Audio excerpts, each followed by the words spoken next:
Рұқсат берсеңіздер, мен КТРК-ны өнүктүрүү боюнча өзүмдүн пикиримди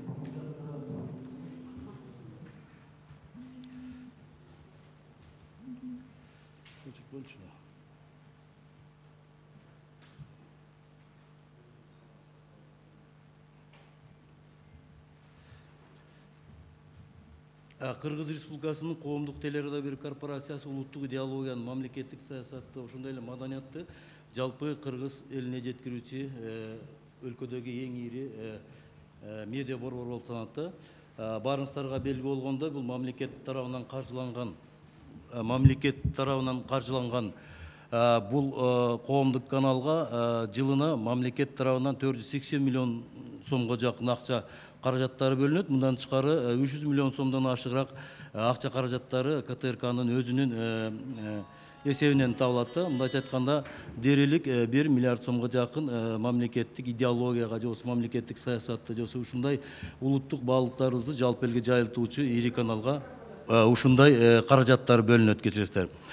Албетте, республиканын 6 миллиондон ашык калкына ушундай маалыматтарды жеткирген компанияны бардык аймактар көрө алышат. Бүгүнкү ушул КТРКнын эң чоң күчү ошондо болуп турат. Ошондуктан президенттин жарлыктары болобу, мамлекеттик саясат болобу, же улуттук идеология болобу, бардыгыны ушул бүгүнкү күндө биздин мамлекеттин жарандары, башкача айтканда элибиз ушул КТРКны көрүүгө абдан кызыктар. Өкүнүчтүүсү, кийинки мезгилдерде коомдук каналдын ушундай чоң мүмкүнчүлүгүнө карабастан бардык баягы эл талап кылган, эл күткөн маалыматтар же эл күткөн жаңылыктар элге жетпей калгандыктан бир топ КТРКнын коомдук каналдын дарегине мындай сын пикирлер айтылып келет да. Мен баштагым келип атат. Мына коомдук телерадио корпорациянын эң негизги каналы же 24 Ала Тоо маалымат программасы тууралуу мен силерге бир аз учкай айтып өткүм келет. Анткени мен бул тармакта бир 10 жылдан ашык иштеп калган, адис катары баамдаган төмөнгүдөй да. Менимче, КТР коомдук каналдын ушул Ала Тоо маалымат программасы бул жалпы эл абдан күн түндөп 24 саат күтүп көргөн канал болгондуктан мундагы берилген ар бир маалымат элге өтө жеткиликтүү, так, анан информациялык мындай тил менен так жеткирилиш керек. Кечеде айтып өтүп кеттим, бул жерде берилген ар бир информация, ар бир сөзү, ар бир точкасы бул өтө маанилүү болгондуктан кыска, ашып кетсе 1,5 мүнөттөн өтпөгөн маалыматтарды жалпы элге жайылтуу керек. Албетте, мында баягы маалымат, Ала Тоо маалымат программасына жалпы берген маалымат таратуудагы стилин да өзгөртүш керек. Бул жерде баягы ар бир секунда керек болсо көз ирмем ошол Ала Тоо маалымат программасындагы убакыт бардыгы үчүн мындай кымбат болгондуктан ал жерде ар бир сөздү стендап болобу, кайсы синхрондор болобу, ким менен маектешкен учурда ошолордун ар бир момент, ар бир керек болсо баягындай тартылган сюжетинен тартыла жазылган сөздөргө чейин терең маани берилиш керек деп ойлойм. Урматтуу байкоочу кеңештин мүчөлөрү, коомдук канал дайыма коомдон бир кадам алда жүрүш керек. Өкүнүчтүүсү, биз кээде биз коомдон артта калып калабыз. Мен силерге бир эмени айтайын, акыркы маалымат, мына түкүрүк саясатыны биз жалпы элге жеткирүүдө биз коомдон артта калып калдык. Элдер аны туура эмес түшүнүп калды. Биз ошону жалпы ушул 1000ге жакын чукул коллектив бар, чоң корпорация өзүнүн ушу элибизге аябай сонун жакшы бир адеп ахлактык же болбосо элибиз үчүн өтө керектүү, пайдалуу бир саясатты жеткирип албай калган абдан өкүнүчтүү болуп калды.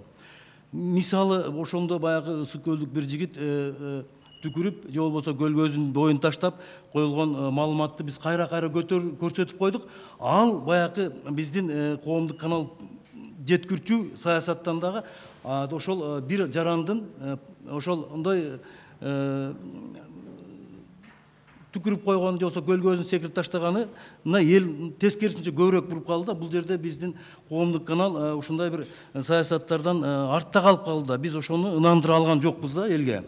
Ошондуктан бул жерде ар бир КТРКдан берилген маалымат болобу, бардыгы ойлонулган, так ушундай бир эме болсо же болсо мына ойыртынын стили менен маалыматтарды берсе ошондо биздин элибизге жетет го деген болот да. Абдан өкүнүчтүүсү, Ала тоо маалымат программасында биздин калыптанып калган стилден чыга албай жатабыз. Мен ал жерде иштеген бардык коллегаларымды сыйлайм, но бирок адам дайыма изденбесе артта калып калат. Ошондуктан мен биринчи каналдын биринчи ошо Ала тоо маалымат программасы жөнүндөгү менин ойлорум ушундай. Аны өзгөртүш керек, ким болбосун. Экинчи, урматтуу байкоочу кеңештин мүчөлөрү, биздин коомдук канал өтө саясатташып кеткен. Мына ошондуктан биздин ар бир жараныбыз, мейли дыйкан болобу, мейли малчы болобу, мейли биздин балдарыбыз деле ушул мамлекеттин саясатына кийлигишкиси кыйргызгысы келип турат. Эмнеге дегенде бизди коомдук канал ошондой маалыматтар менен сугарып, ошондой маалыматтар менен бизди уландырып койгон. Келиңиздер, мен дагы эле кайрылып мына ОРТнын каналына силерге айтайын. Ал жерде «Жди меня», «Давай поженимся», «Получи да жасо, пусть говорят» деген кандай адамдардын патриоттук сезимине, керек болсо адамдын бүт жан дүйнөсүнө тартып баягы саясаттан оолак кылып, кантип ошол передачаларды көрүп чыккандан кийин саясатка аралашкын келбей тургандай жакшынакай мындай кызыктуу көрсөтүүлөр ушундай болуп атат. Тилекке каршы бизде мындай аты окшош болгону менен негедир коомчулукту ошол жака сүзүрөп кете тургандай жанагындай шоулар жок болуп атат. Мына ошол коомдук каналда, ОРТда болгону жаңылыктар гана саясатка берилгени менен калгандардын бардыгында музыкалык, көркөм кайсы эмелердин бардыгы аябай адам чын жүрөгү менен тиктей турган, көрө турган каналдарда. Өкүнүчтүүсү, дагы бир эме берилей турган нерсе, КТРКнын регионалдык аймактардагы саясаты туура эмес жетип атат, урматтуулар.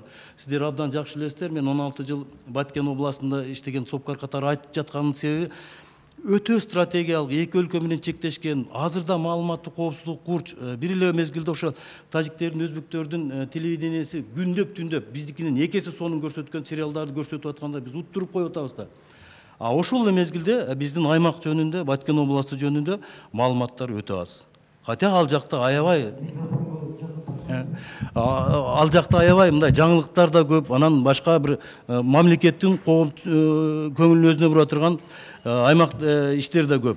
Мындай дегеним, урматтуулар, мамлекеттик саясаттан коомдук канал алыстап кетпеш керек. Кээде көпчүлүк айтат, мамлекетте берилби. Жок, мамлекеттик саясатты эгерде коомдук канал көрсөтүп, мамлекеттин стратегиясын, эртең биз эмне болобуз деген саясатын эгер КТРК жеткире албаса, анда калган 62 канал ага менен чатагы жок. Барыңыздар билесиздер.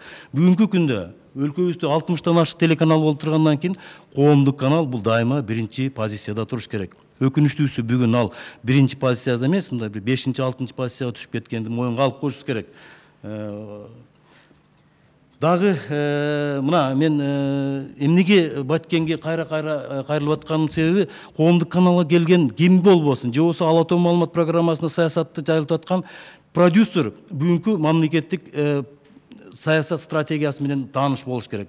Бүгүнкү күндө өлкө башчысы айтты, 26-жылга чейин өлкөдө 65 000 гектар жерди биз кайрадан мындай сугатка айландырабыз деп ири ирригациялык стратегияны кабыл алды. Анын жарымы Баткен областы, 30 000 гектарга жакын жер өздөштүрүлүш керек.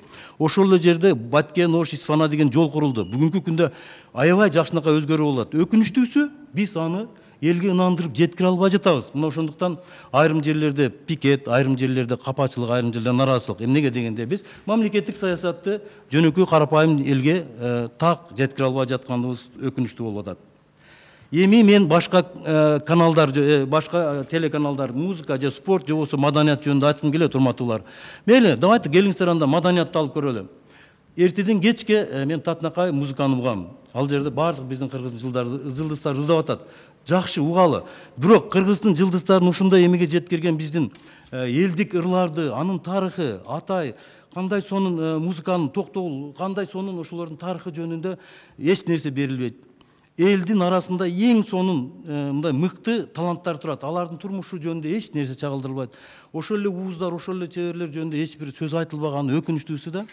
Түшүнөм, бул жерде КТРКнын каражаты жетиштүү.